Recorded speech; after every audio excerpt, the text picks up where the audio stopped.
AITA for refusing to give my brother a character letter to help his court trail after what he did to a friend's daughter. To start, my name's Lily, and I'm 28 years old, 6 months pregnant, and feeling like my entire world has been turned upside down by my family. I have an older brother, Tom, 31, who's always been my closest family member. Growing up, he was my rock. We were a tight-knit family, and Tom, though he has autism, was this sweet and protective older brother who always had my back. Until now, that is, what I'm about to say makes my skin crawl, and I can hardly believe I'm talking about the same person.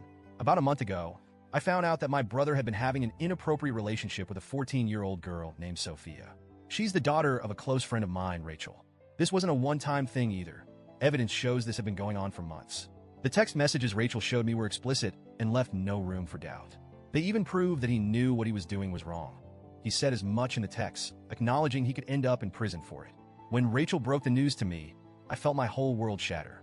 I could see the heartbreak in her eyes, and I knew that I would never be able to apologize enough for what my brother had done to her family. I stammered out an apology, feeling this unbearable shame, and we hugged, but it felt hollow.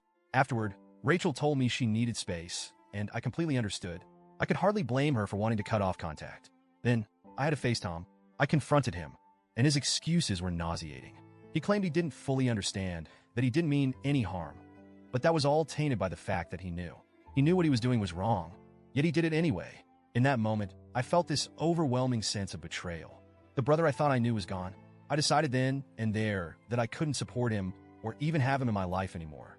My parents, though, refused to see things the way I did. They stuck by Tom, insisting that his autism was to blame, that he didn't understand. It felt like they were trying to rewrite the story, as if there was some alternate reality where what he did was excusable. They had seen the same text messages, but they were clinging to any shred of innocence they could, as if holding on to their version of Tom was more important than facing the truth. My mom is terminally ill, and she's been the one pushing the hardest. She keeps saying that she doesn't want to die with her son in prison. She even called me, crying, saying it wasn't that bad, begging me to reconsider. That sentence, that what he did wasn't that bad, echoed in my head for days. I couldn't comprehend how she could say that, knowing he preyed on a child who's practically family to us. To make matters worse, Tom's lawyer approached us and suggested we each write character letters to the judge, a way to paint a full picture of who Tom is. My parents latched onto the idea, insisting it was the least we could do to help him. They wanted me to write about the Tom I used to know, the brother who used to carry me on his shoulders, who read to me at night, who was kind and protective. But how could I? I told them no. My husband was completely on my side, saying he couldn't imagine letting our daughter, who'll be born in a few months, grow up around someone capable of doing something so vile. We talked for hours trying to figure out the right thing to do. Every time I considered writing the letter, my stomach turned. The idea of pretending that he was still my hero felt like I'd be betraying not only Sophia, but my future daughter as well. My parents, though, didn't stop.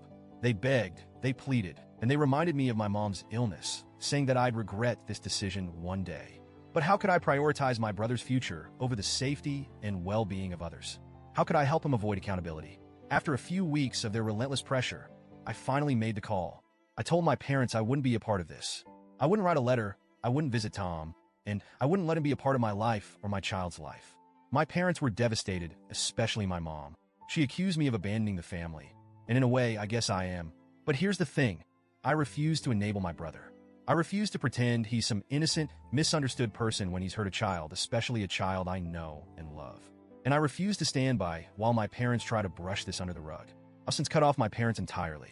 I want my child to grow up in a family that stands up for what's right, not one that makes excuses for something so inexcusable. It's hard. There's no other way to say it. It's gut-wrenching. I always wanted my child to have 2 sets of grandparents, but I realized that my husband's parents will be enough. We'll create our own family, one that isn't tainted by denial and excuses. As I sit here now, I feel a strange mix of sadness and relief. It's like I'm mourning the family I thought I had. I miss the closeness we shared, but I can't overlook what's happened. My only hope is that Rachel and Sophia can find peace somehow, though I know my family's betrayal must sting deeply for them. My husband has been a rock, reminding me that we're building a future based on integrity and safety for our child. I know deep down I did the right thing, even if it feels lonely right now. It hurts, but I refuse to let my child be exposed to people who would justify or excuse such behavior. I'm not sure where I'll go from here, or if my family will ever forgive me. But for the first time, I feel like I'm truly standing up for what I believe in. So, Reddit, AITA for refusing to give my brother a character letter?